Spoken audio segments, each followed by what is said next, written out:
اللہ رب العالمین نے ہمیں اور آپ کو جو ذمہ داری دی اس کا ہمیں کتنا احساس ہے اور اس کے اوپر ہم کتنا عمل کرتے ہیں اور ذمہ داری کو نبھانے میں ہم کہاں تک کامیاب ہیں، قرآن اور حدیث کی روشنی میں ہم دیکھیں گے۔ آیت کا ترجمہ کچھ اس طرح ہے، اللہ رب العالمین نے کہا یا ایھا الذین آمنوا اتقوا اللہ، اے ایمان والو اللہ رب العالمین سے ڈرو، اللہ رب العالمین کا تقوی اختیار کرو، وَلْتَنظُرْ نَفْسٌ مَّا قَدَّمَتْ لِغَدٍ، اور تم میں سے ہر شخص یہ سوچے، یہ غور و فکر کرے، اپنا محاسبہ کرے کہ کل کے لیے اس نے کیا توشہ آگے بھیجا ہے، کل قیامت کے لیے اس نے کیا عمل کر کے آگے بھیجا ہے۔ ہر ایک شخص اس کے اوپر غور و فکر کرے۔ پھر کہا واتقوا اللہ، اللہ رب العالمین سے ڈرو، ان اللہ خبیر بما تعملون، اللہ رب العالمین جاننے والا ہے جو کچھ تم کام کرتے ہو۔ میرے بھائی، اس آیت کریمہ کے اندر اللہ رب العالمین نے ہمیں، آپ کو، دنیا والوں کو سب سے پہلا جو میسج دیا، جو پیغام دیا، وہ یہ ہے کہ ہمیں اور آپ کو وقتاً فوقتاً اپنے آپ کا حساب کرتے رہنا چاہیے، محاسبہ کرتے رہنا چاہیے، اپنا جائزہ لیتے رہنا چاہیے کہ ہم اور آپ عمل کیا کر رہے ہیں۔ قیامت آنی ہے، قیامت آئے گی، اس کے لیے ہمارے پاس تیاری کیا ہے؟ اچھا، اس آیت کریمہ کے اندر اللہ رب العالمین نے قیامت کو غد کہا۔ غد کا مطلب ہوتا ہے آنے والا کل۔ اب غور کیجئے کہ آج کے بعد سے کل کا آنا، یہ بیچ میں ڈسٹینس کتنا ہے؟ زیادہ ڈسٹینس نہیں ہے نا۔ پتہ یہ چلا کہ قیامت بالکل ایسے ہی قریب ہے جیسا کہ آج کے بعد سے کل کا آنا قریب ہے۔ پہلی چیز، آج کے بعد سے کل کا آنا کل آئے گا، اس میں کوئی شک و شبہ ہے کیا؟ کوئی ڈاؤٹ ہے؟ نہیں، کوئی ڈاؤٹ نہیں ہے، کوئی شک و شبہ نہیں ہے۔ تو جس طریقے سے آج کے بعد سے کل کا آنا بالکل یقینی ہے، اس کے اندر کوئی شک و شبہ نہیں ہے، بالکل قیامت کا آنا اتنا ہی یقینی ہے۔ لوگ بولتے ہیں نا قیامت قیامت، کل قیامت، کب قیامت آئے گی؟ اللہ کے نبی صلی اللہ علیہ وسلم تب سے بات ہو رہی ہے، کل قیامت، قیامت قریب ہے، قیامت قریب ہے۔ کہاں ہے قیامت؟ میرے بھائی، قیامت تو آئے گی، جب آنا ہے قیامت آئے گی۔ سوال یہ ہے وَلْتَنظُرْ نَفْسٌ مَّا قَدَّمَتْ لِغَدٍ، ہمارے پاس اعمال کیا ہے؟ ہم نے کل کے لیے، کل قیامت کے لیے کیا توشہ آگے بھیجا ہے؟ سوال یہ ہے۔ مومنانہ مسلمانہ سوچ کیا ہے جانتے ہیں؟ قیامت جب آئے گی وہ تو آئے گی۔ اہل علم کہتے ہیں من مات، جس شخص کا انتقال ہو جائے، جو شخص مر جائے، اگر کسی شخص کا انتقال ہو گیا، اہل علم کہتے ہیں فقد قامت قیامتہ، اس کی انفرادی قیامت شروع ہو گئی۔ یہ جو زندگی ہے، زندگی ایک چانس ہے، زندگی ایک موقع ہے، یہ موقع دوبارہ ملنے والا ہے کیا؟ دوبارہ ملنے والا نہیں ہے، دوبارہ ملنے والا نہیں ہے۔ اسی لیے قیامت کو اللہ رب العالمین نے کل کہا، کل، تو ہر ایک شخص کو غور و فکر کرتے رہنا پڑے گا۔ میرے بھائی، یہ جو ذمہ داری ہے، انسان کو اللہ رب العالمین نے ذمہ داری دی، انسان کو اللہ رب العالمین نے بے شمار خصوصیات سے نوازا۔ اب غور کیجئے، کائنات کے اندر کروڑوں، لاکھوں، اربوں مخلوقات سے اللہ رب العالمین کی، لیکن انسان کو کچھ الگ ہی خصوصیات سے اللہ رب العالمین نے نوازا۔ انسان کو اللہ رب العالمین نے عقل دی، سمجھ بوجھ دیا، دل دیا، حق اور باطل کے درمیان تمیز کر سکتا ہے، کیا صحیح کیا غلط یہ تمیز کر سکتا ہے۔ اسی لیے اللہ رب العالمین نے کہا ان السمع والبصر والفؤاد کل اولئک کان عنہ مسئولا، کہ اللہ رب العالمین نے انسان کو کان دیا، آنکھ دیا، دل دیا، حق و باطل کے درمیان تمیز کرنے کے لیے۔ یہ جو نعمتیں اللہ رب العالمین نے دی ہے، کل قیامت کے روز اللہ رب العالمین سوال کرے گا، جواب دیں، ہمیں اور آپ کو جواب دینا پڑے گا۔ اس لیے ہمیں اور آپ کو میرے بھائی اپنی ذمہ داری کا احساس کرنا پڑے گا۔ بقیہ جو مخلوقات ہیں نا، جیسا کہ ابھی میں نے کہا کہ بے شمار مخلوقات ہیں، لیکن کسی کے ساتھ حساب و کتاب والا معاملہ نہیں ہوگا۔ قیامت کے دن کسی کے ساتھ حساب و کتاب والا معاملہ نہیں ہوگا۔ اس لیے اللہ رب العالمین نے اس آیت کریمہ کے اندر کہا وَمَا خَلَقْتُ الْجِنَّ وَالْإِنسَ إِلَّا لِيَعْبُدُونَ۔ اللہ رب العالمین نے عبادت کے لیے پیدا کیا کس کو؟ انسانوں کو اور جناتوں کو۔ یہ جو حساب و کتاب والا معاملہ ہونا ہے قیامت کے دن اللہ رب العالمین زندہ کر کے پوچھے گا، حساب و کتاب لے گا، یہ صرف انسانوں کے ساتھ ہوگا اور جناتوں کے ساتھ ہوگا۔ میرے بھائی تو یہ ذمہ داری کا احساس ہونا چاہیے۔ اب دیکھیے پیارے نبی صلی اللہ علیہ وسلم کو یہ ذمہ داری کس قدر احساس کیا کرتے تھے پیارے نبی صلی اللہ علیہ وسلم ذمہ داری کا۔ پیارے نبی صلی اللہ علیہ وسلم کو ذمہ داری دی گئی تھی دعوت مشن کا، کہ آپ اللہ رب العالمین کی بات، توحید کی بات لوگوں تک پہنچائیے۔ پیارے نبی صلی اللہ علیہ وسلم نے ذمہ داری ادا کی کہ نہیں؟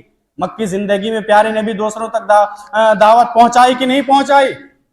جب مکہ میں نہیں ہوئی تو اللہ کے نبی صلی اللہ علیہ وسلم طائف گئے، وہاں دشمنوں نے اتنا مار کے لہو لہان کر دیا، پھر بھی پیارے نبی صلی اللہ علیہ وسلم اپنی ذمہ داری سے پیچھے ہٹے کیا؟ نہیں ہٹے۔ تو ہمیں اور آپ کو بھی ذمہ داری ادا کرنا پڑے گا۔ ایک آیت میں آپ کے سامنے رکھتا ہوں، سورۃ النساء کی آیت نمبر 41 ہے، فَكَيْفَ إِذَا جِئْنَا مِن كُلِّ أُمَّةٍ بِشَهِيدٍ وَجِئْنَا بِكَ عَلَى هَؤُلَاءِ شَهِيدًا۔ اور اس آیت کا خلاصہ اگر آپ دیکھنا چاہتے ہیں تو صحیح بخاری اور صحیح مسلم کے اندر ایک حدیث ہے، وہ حدیث سنیے۔ ایک مرتبہ پیارے نبی صلی اللہ علیہ وسلم نے حضرت عبداللہ بن مسعود رضی اللہ تعالیٰ عنہ سے کہا کہ عبداللہ تم مجھے قرآن پڑھ کے سناؤ۔ پیارے نبی نے کہا صحابی رسول حضرت عبداللہ بن مسعود رضی اللہ تعالیٰ عنہ سے کہ تم مجھے قرآن پڑھ کے سناؤ۔ حضرت عبداللہ بن مسعود کہتے ہیں کہ اللہ کے نبی میں آپ کو قرآن پڑھ کے سناؤں، حالانکہ قرآن تو آپ کے اوپر نازل ہوا ہے۔ پیارے نبی صلی اللہ علیہ وسلم نے کہا کہ جی ہاں میں پسند کرتا ہوں، مجھے اچھا لگتا ہے کہ میں کسی سے قرآن سنوں۔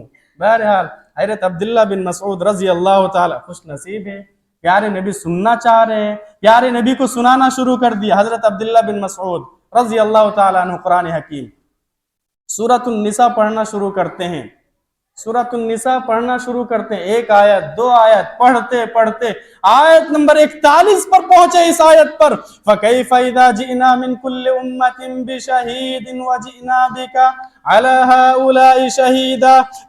جب اس آیت پر پہنچے پیارے نبی صلی اللہ علیہ وسلم نے کہا کہ حسبک الآن، عبداللہ بس کرو حسبک، بس حسبک الآن، عبداللہ بس کرو۔ حضرت عبداللہ کہتے ہیں کہ میں نے نظریں اٹھا کے دیکھا پیارے نبی صلی اللہ علیہ وسلم کی دونوں آنکھیں بہہ رہی تھی، پیارے نبی زار و قطار رو رہے تھے۔ اللہ الصمد۔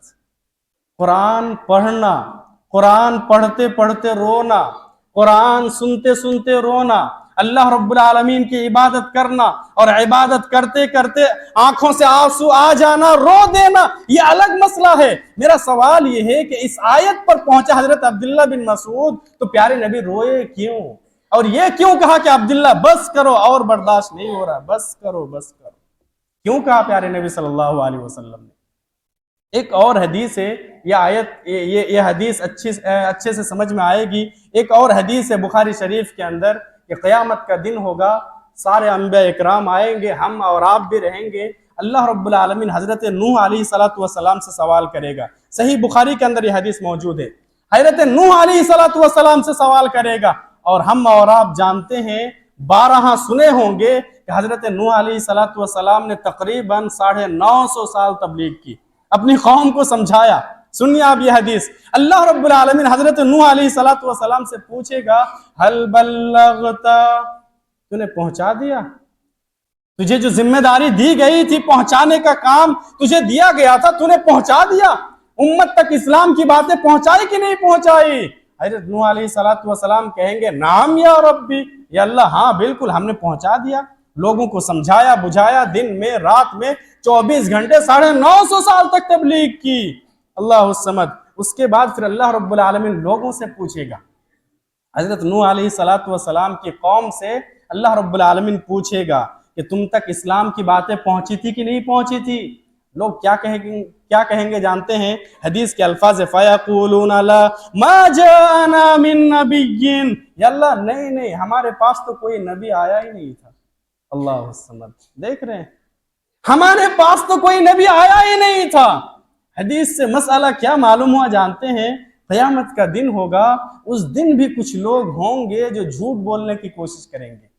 آج بھی جھوٹ بولتے ہیں نا، جھوٹ بول کر نکلنے کی کوشش کرتے ہیں نا، تو قیامت کے دن بھی کچھ لوگ ہوں گے جو جھوٹ بول کر وہ سوچے گا کہ میں ایک دو جھوٹ بول دیتا ہوں، شاید کہ میں بچ جاؤں اللہ رب العالمین کے عذاب سے، شاید کہ اللہ رب العالمین ہمیں چھوڑ دے، تو اس دن بھی جھوٹ بولنے کی کوشش کریں گے۔ یہ جو قرآن کریم کی آیتیں ہم اور آپ بار بار سنتے ہیں کہ قیامت کا دن ہوگا، اللہ رب العالمین منہ میں تالا لگا دے گا، منہ بند ہو جائے گا، سمجھ میں آ رہی ہے؟ پھر ہمارے ہاتھ گواہی دیں گے، ہمارے پیر گواہی دیں گے، ہماری چمڑی گواہی دے گی، سمجھ رہے ہیں؟ تو ایسا کیوں ہوگا؟ ایسا اس لیے ہوگا کہ مرنے کے بعد حساب و کتاب کے دن بھی کچھ لوگ جھوٹ بولنے کی کوشش کریں گے۔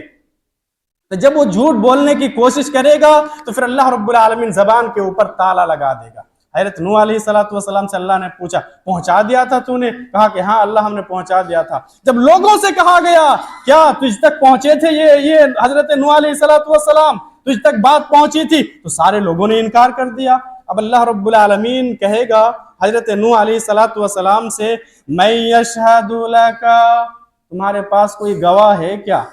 آج ہم بھی پوچھتے ہیں نا، جب پنچایت ہوتا ہے وغیرہ وغیرہ تو ہم پوچھتے ہیں تمہارے پاس کوئی گواہ ہے، کوئی ثبوت ہے؟ اب اللہ رب العالمین پوچھے گا حضرت نوح علیہ السلام سے، کوئی ثبوت، کوئی گواہ ہے کہ تم نے اسلام کی بات پہنچا دی تھی؟ حضرت نوح علیہ السلام کہیں گے کہ ہاں گواہ ہے۔ کون ہے گواہ؟ کہے گا کہ محمد اور محمد کی امت، اللہ الصمد صلوات اللہ وسلامہ علیہ۔ دیکھ رہے ہیں ہم سب نے ہم گواہی دیں گے، آپ گواہی دیں گے، تو کیا ہم نے حضرت نوح علیہ السلام کو دیکھا ہے؟ نہیں دیکھا۔ ان کی قوم کو دیکھا ہے؟ نہیں دیکھا۔ کیسے پہنچائے تھے حضرت نوح علیہ السلام؟ ہم نے دیکھا ہے کیا؟ نہیں دیکھا۔ تو پھر ہمیں پتہ کیسے چلا؟ ہمیں پیارے نبی صلی اللہ علیہ وسلم نے بتایا تو پھر ہمیں پتہ چلا۔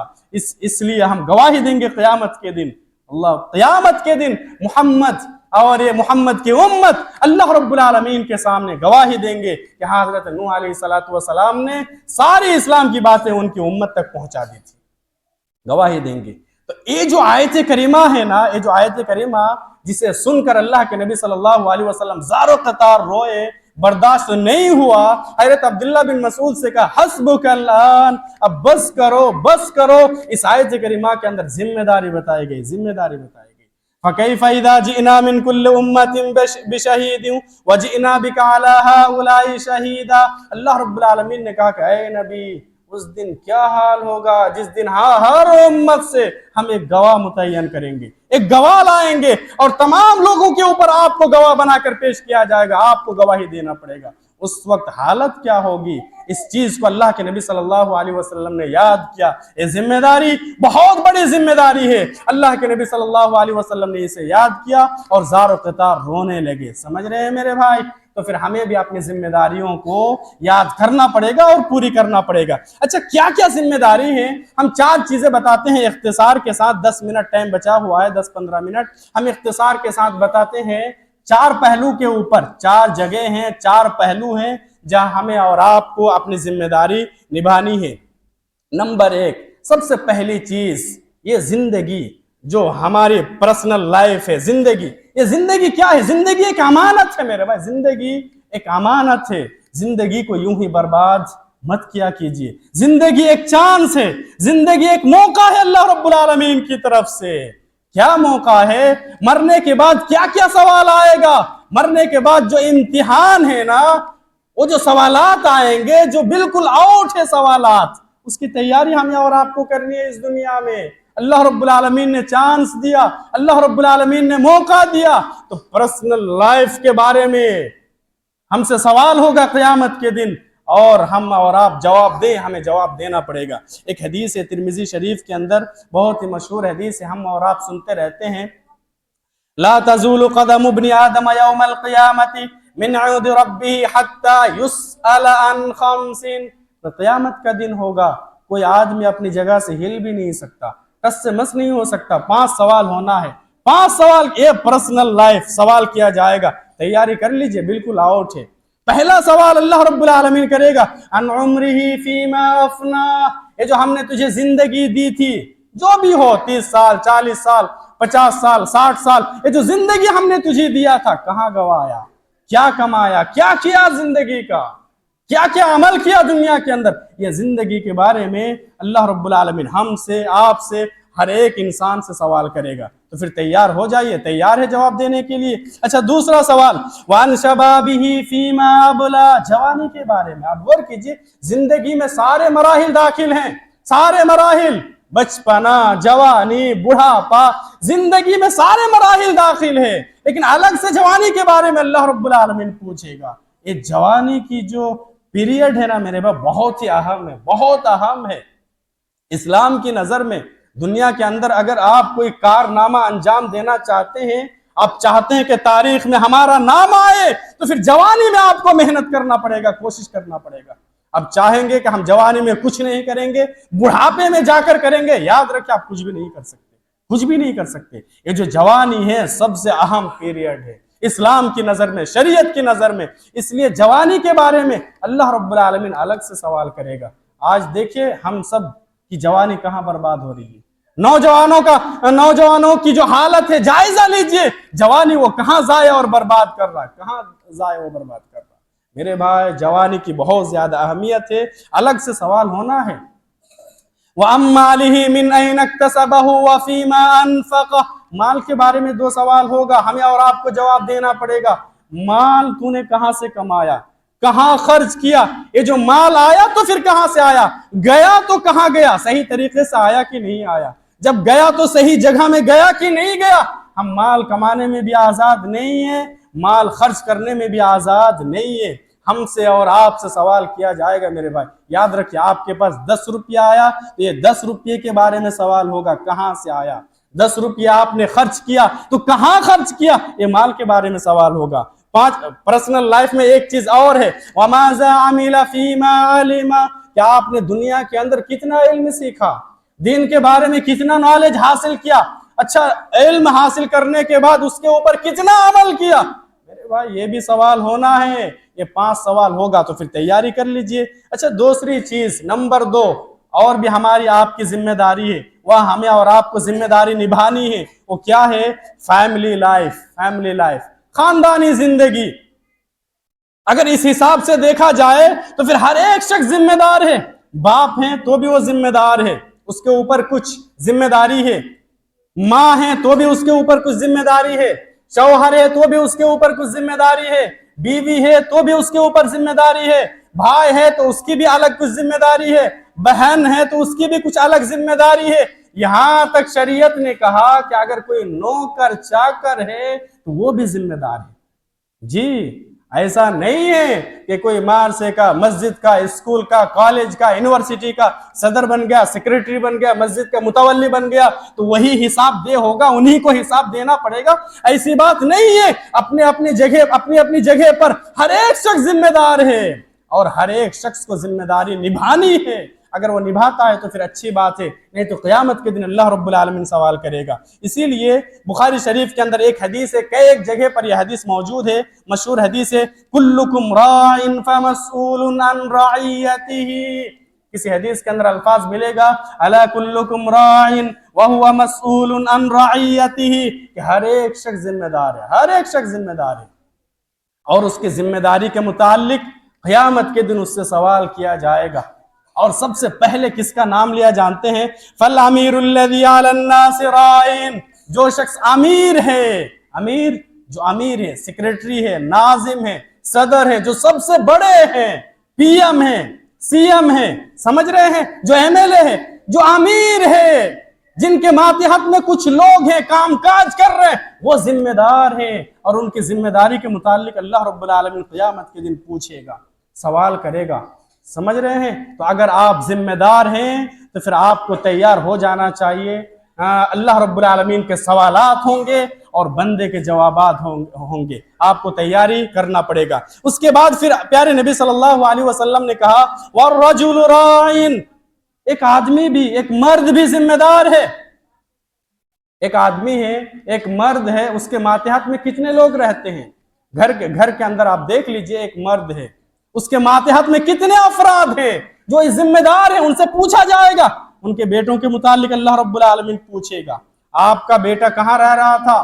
رات 12 بجے 1 بجے گھر آتا تھا. کبھی آپ نے غصہ کیا کیا؟ کبھی آپ کو غصہ آیا؟ نہیں آیا غصہ. آج جہاں غصہ آنا چاہیے ایک انسان کو وہاں اسے غصہ نہیں آتا ہے. جہاں غصہ نہیں آنا چاہیے وہاں غصہ آتا ہے. آپ کی بیٹی اکیلی جا رہی ہے اسکول کالج پڑھنے کے لیے، سائیکل لے کے، موٹر سائیکل لے کے، اسکوٹی لے کے. 4 بجے 2 بجے آنا تھا، شام کو آ رہی ہے. کبھی آپ کو غصہ آیا؟ کبھی آپ نے پوچھا؟ نہیں پوچھا آپ نے. آپ کے بیٹوں کی نماز نہیں ہو رہی ہے، فجر کی نماز نہیں ہو رہی ہے، 5 ٹائم کی نماز نہیں ہو رہی ہے. آپ کو کبھی غصہ آیا؟ کیوں نہیں آیا؟ اگر غصہ نہیں آیا تو پھر یہ آپ کی ذمہ داری ہے. اللہ رب العالمین آپ کو پوچھے گا قیامت کے دن، آپ کو پوچھے گا. آپ تو پہلے ان کی صحیح طریقے سے تربیت نہیں کرتے ہیں، پھر جب یہ بچہ بڑا ہو جاتا ہے، کچھ دوسرا راستہ اختیار کر لے، غلط راستہ اختیار کر لیتا ہے، تو پھر آپ شکوہ شکایت کرتے ہیں لوگوں سے. کبھی مولوی صاحب لوگوں سے شکایت کریں گے، کبھی مکھیا سرپنچ یہ سب سے شکایت کریں گے، میرا بیٹا ایسا ہو گیا، میرا بیٹا ایسا ہو گیا. آپ کے اوپر بھی کچھ ذمہ داری تھی، آپ نے وہ ذمہ داری ادا کی کہ نہیں کی؟ شاید کہ غلطی آپ کی، آپ نے وہ ذمہ داری ادا نہیں کی، اس لیے آج ایسا ہو رہا ہے، اس لیے آج ایسا ہو رہا ہے. اور آج دیکھیے ماحول بہت زیادہ گرم ہے، بہت زیادہ گرم ہے. چھوٹے بچے کے ہاتھ میں موبائل ہے نا، چھوٹے بچے کے ہاتھ میں موبائل ہے، وہ کیا کیا دیکھتا ہے، کیا کیا کرتا ہے. کیا یہ آپ کی ذمہ داری نہیں؟ یہ آپ کی ذمہ داری نہیں ہے، یہ آپ کی ذمہ داری ہے میرے بھائی. آج کسی نے ایک ویڈیو بھیجا واٹس ایپ میں اور بہت زیادہ چل رہا ہے، جو زور و شور کے ساتھ. کیا ہوا جانتے ہیں؟ میاں بیوی بیٹھ کے، میں سنا رہا ہوں، مطلب ممبر پہ ایسی بات شاید کہ نہیں کرنا چاہیے، لیکن میں بول رہا ہوں نصیحت کے لیے. میاں بیوی بیٹھ کے ٹی وی دیکھ رہے ہیں، ٹھیک ہے، میاں بیوی بیٹھ کے ٹی وی دیکھ رہے ہیں، اور دیکھتے دیکھتے کوئی ایڈ آ گیا ننگا پن جس کے اندر ہے، جس کے اندر عریانیت ہے. 5 سال کا لڑکا بیٹھا ہوا تھا، بچہ بیٹھا ہوا تھا، وہ بھی دیکھ لیا. دیکھنے کے بعد اس بچے کی زبان سے اچانک سے ایک سوال آیا. میں وہ سوال کرتا ہوں، وہ سوال صحیح نہیں ہے لیکن میں کرتا ہوں. کیا پوچھا جانتے ہیں اپنے باپ سے؟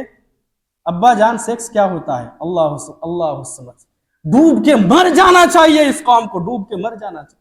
5 سال کا بچہ، اسے کچھ بھی نہیں پتا، آج اپنے ابا سے اپنی ماں سے سوال کیا کر رہا ہے؟ سیکس کیا ہوتا ہے؟ اللہ سمجھ. یہی دن دیکھنا باقی رہ گیا تھا.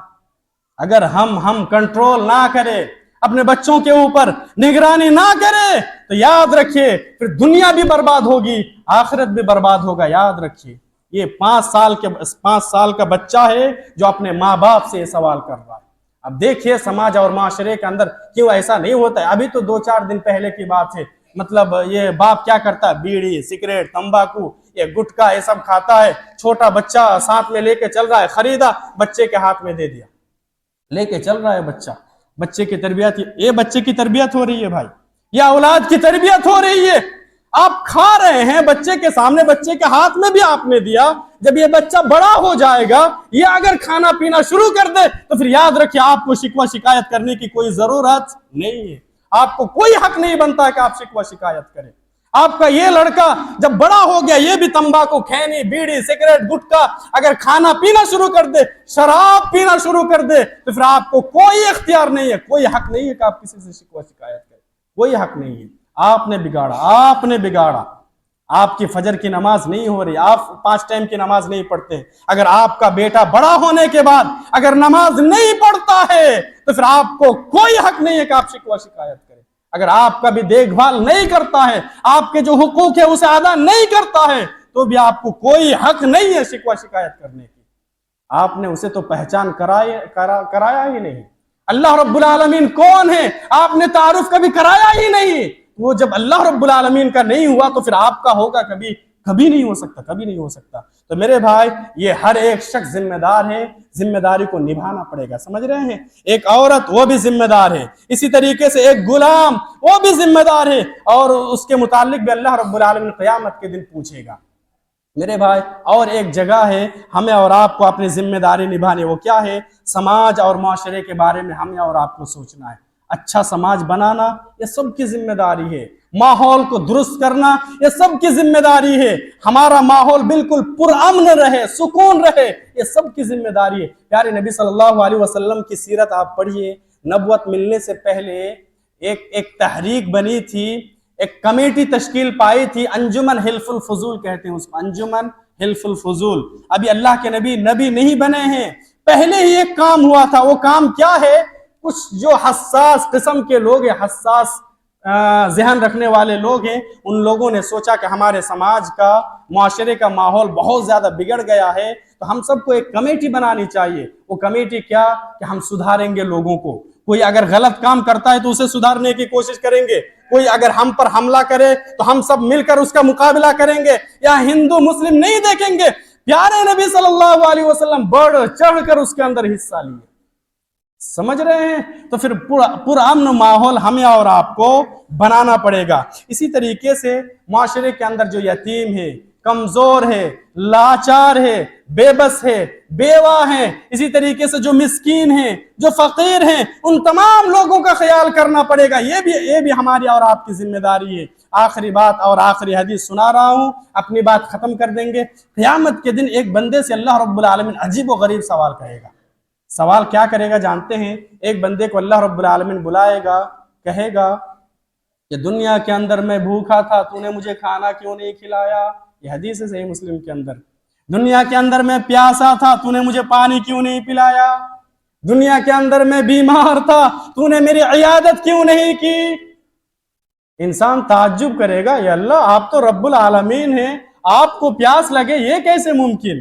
آپ کو کھانے کی ضرورت پڑے یہ کیسے ممکن؟ آپ بیمار پڑ جائے یہ کیسے ممکن؟ اللہ رب العالمین کہے گا کہ دنیا کے اندر میرا فلاں بندہ بھوکا تھا، تجھے پتا تھا کہ وہ بھوکا ہے، اگر تو اسے کھانا کھلایا ہوتا تو مجھے وہاں پایا ہوتا. فلاں بندہ پیاسا تھا، تو نے پانی نہیں پلایا، اگر تو اسے پانی پلایا ہوتا تو مجھے وہاں موجود پاتا. فلاں بندہ بیمار تھا، تو عیادت کے لیے نہیں گیا، تجھے معلوم تھا اگر تو عیادت کرنے کے لیے جاتا تو مجھے وہاں موجود پاتا. میرے بھائی سمجھ رہے ہیں؟ تو یہ بھی ہماری آپ کی ذمہ داری ہے. ہم اللہ رب العالمین سے دعا کرتے ہیں کہ رب العالمین تو ہمیں کہنے سننے سے زیادہ عمل صالح کی توفیق عطا فرما. آمین. تقبل یا رب العالمین.